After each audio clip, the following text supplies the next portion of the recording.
Alors, bonjour. Aujourd'hui, j'aimerais vous parler du film Formule 1. En fait, c'est un film qui raconte l'histoire de la Formule 1, l'histoire d'un homme qui s'appelle... J'ai oublié son nom, mais c'est pas grave, on s'en fout. Donc, en fait, ça raconte son histoire. C'est un ancien pilote de course qui va refaire surface et qui va revenir dans la Formule 1 et qui va récupérer une voiture et c'est celle de son meilleur ami qui a besoin d'un pilote. Et en fait, ce pilote-là, c'est le personnage qui est incarné par Brad Pitt. Et je voulais vous parler de ce film car j'adore la Formule 1.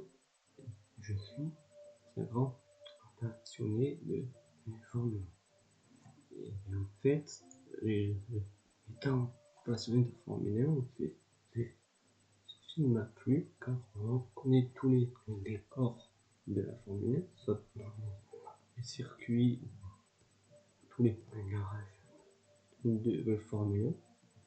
Et ce qui m'a le moins déplu, par contre, c'est que je trouve que l'histoire n'est pas réaliste.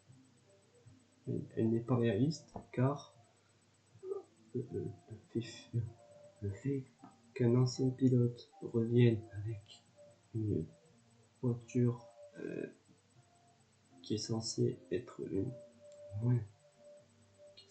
la moins forte de toutes les autres voitures.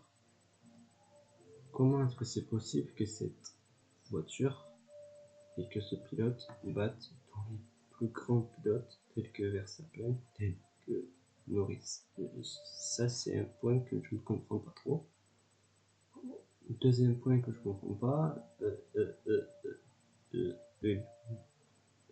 une histoire d'amour entre la chef garagiste et puis ce pilote. Je trouve que cette histoire n'a pas de sens et n'a rien à faire dans ce film, car ce n'est pas un film d'amour, c'est censé être un film d'action qui nous parle d'un sujet qui est censé être un sujet de connaisseur et un sujet très vaste mais auquel souvent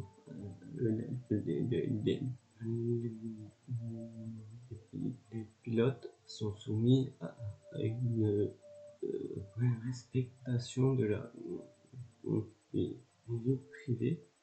Je trouve qu'on ne le retrouve pas assez dans ce film. Donc je trouve que c'est un bon film, mais je ne le trouve pas assez réaliste.